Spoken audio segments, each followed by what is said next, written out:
नेमकं हे काय आंदोलन आहे, कुठून आला, आंदोलनाचं काय स्वरूप आहे, काय मागणी आहे?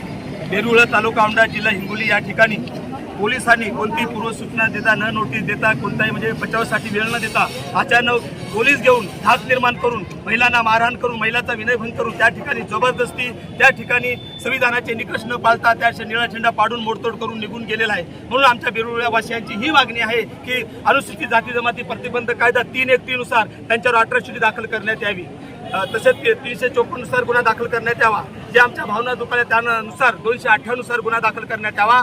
अन्यथा हे आंदोलन आज हिंगोलीला वादळ थांबलं याचं चक्रीवादळात रूपांतर होऊन हे लवकरच मंत्रालयात घुसेल हा सांगण्यासाठी आता गावची सगळी मंडळी आहेत आणि कधीपासून निघाले होते?